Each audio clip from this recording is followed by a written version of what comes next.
ಎಲ್ಲ ಶೋಕ್ದಾರ್ಗಳಿಗೂ ನಮಸ್ಕಾರ. ಸೊ ಯಾರ್ಯಾರು ಅಕ್ಕಿಗಳು ಈ ವರ್ಷ ಬಿಡ್ತಾ ಇದ್ದೀರಾ, ಸೊ ನಿಮ್ಗೆಲ್ಲರಿಗೂ ನಾನೊಂದು ಇಂಪಾರ್ಟೆಂಟ್ ವಿಷಯ ಹೇಳಕ್ಕೆ ಬಂದಿದ್ದೀನಿ ಇವತ್ತು. ಸೊ ಏನಪ್ಪ ಅಂತಂದರೆ, ನೋಡಿ, ಅಕ್ಕಿಗಳು ಯಾರ್ಯಾರು ಬಿಡ್ತಾ ಇದ್ದೀರಾ ಸ್ವಲ್ಪ ತಾಳ್ಮೆಯಿಂದ ಅಕ್ಕಿಗಳನ್ನ ಬಿಡಿ. ಯಾಕಂತಂದರೆ ತುಂಬ ಜನ ನಾನು ಕಾಲ್ ಮಾಡ್ತಿದ್ರು, ನಮ್ಮ ಅಕ್ಕಿ ಆಡ್ತಾ ಇಲ್ಲ, ಡೈಲಿ ಬಿಡ್ತಾ ಇದ್ದೀರಿ.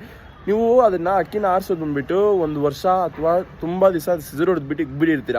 ಅದರಲ್ಲಿ ಬ್ರೀಡಿಂಗ್ ಮಾಡಿಸಿರ್ತೀರ ಮತ್ತು ಸಿಂಗಲ್ ಆಗಿ ಹಂಗೆ ಎತ್ತಿಟ್ಟಿಗೆ ಬಿಡ್ತೀರಾ. ಟಕ್ಕಂತ ಅಕ್ಕಿ ನೀವು ಬಿಟ್ಟಿದ ತಕ್ಷಣ ತಿರ್ಗಾ ನೀವು ಎಲ್ಲಿ ಸ್ಟಾಪ್ ಮಾಡಿದ್ರಿ ಅದೇ ಟೈಮಿಂಗ್ ಇಲ್ಲಿಗೆ ಪಿಕ್ ಆಗಲ್ಲ. ತಿರ್ಗಾ ನೀವು ಸ್ಕ್ರ್ಯಾಚಿಂದ ಅಂತೇಳಿದ್ರೆ ಮುಂಚೆ ಫಸ್ಟಿಂದ ನೀವು ಸ್ಟಾರ್ಟ್ ಮಾಡಬೇಕಾಗುತ್ತೆ ಟ್ರೈನಿಂಗ್ 1 ನಿಮಿಷದಿಂದ ಡೈಲಿ. ತಿರ್ಗಾ ಅದೇ ಫಸ್ಟ್ ನೀವು ಹೆಂಗೆ ಅದನ್ನು ತಯಾರಿ ಮಾಡ್ಕೊಂಡಿದ್ದೋ ತಿರ್ಗಾ ಅದೇ ಲೆವೆಲ್ಗೆ ಬರುತ್ತೆ ಅಕ್ಕಿ. ಸೊ ಸ್ಲೋವಾಗಿ ನೀವು ಅಕ್ಕಿನ ತಯಾರಿ ಮಾಡ್ಕೊಬೇಕು. ಮತ್ತು ಇನ್ನೊಂದೇನಪ್ಪ ಅಂತಂದರೆ, ಆದಷ್ಟು ಜಲ್ದಿ ಅಕ್ಕಿಗಳು ಬಂದುಬಿಟ್ಟು ಕುರ್ಜಿ ಆಗಬೇಕು, ಸರಿನಾ? ಸೊ ಏನಕ್ಕಪ್ಪ ಅಂತಂದರೆ, ನಿಮ್ಗೆ ಇವಾಗ ಅಕ್ಕಿ ಕುರ್ಜಿ ಆಗ್ತಾಯಿಲ್ಲ ಅಂತಂದರೆ ಲಾಸ್ಟ್ ಮೂಮೆಂಟಲ್ಲಿ ಕೈ ಕೊಡ್ತವೆ ಅಕ್ಕಿಗಳು. ನಿಮ್ಗೆ ಟೂರ್ನಮೆಂಟ್ ಸೀಸನಲ್ಲಿ ಕುರ್ಜಿ ಆಗೋದು ಬಿಟ್ಟರೆ ತಿರ್ಗಾ ಅದಕ್ಕೆ ಹೊಸ ಪುಕ್ಕಗಳು ಬರೋಕ್ಕೆ ಲೇಟಾಗಿ ಹೋಗುತ್ತೆ. ಅಕ್ಕಿಗಳು ಆ ಟೈಮಲ್ಲಿ ಕೈ ಕೊಟ್ಬಿಡ್ತಾವೆ ನಿಮಗೆ. ಸೊ ನಮ್ಮ ಕರ್ತವ್ಯ ಏನಿದೆ, ಅಕ್ಕಿನ ಟ್ರೈನ್ ಮಾಡೋದು, ಅಕ್ಕಿನ ಬಿಡೋದು, ಅಕ್ಕಿನ ಛತ್ರಿ ಮೇಲೆ ಕೂರಿಸೋದು ಅಷ್ಟೇ ಇರೋದು.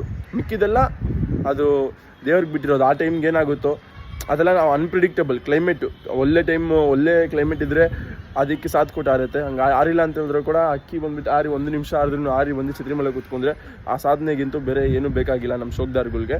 ಸೊ ಅಷ್ಟೇ ಗೈಸ್, ನಾನು ಇವತ್ತು ಒಂದು ಚಿಕ್ಕ ವಿಷಯ ನಿಮ್ಮ ಜೊತೆ ಶೇರ್ ಮಾಡ್ಕೊಬೇಕು ಅಂದ್ಕೊಂಡಿದ್ದೆ. ಸೊ ಸಿಗೋಣ ಇನ್ನೊಂದು ವಿಡಿಯೋದಲ್ಲಿ. Love you all.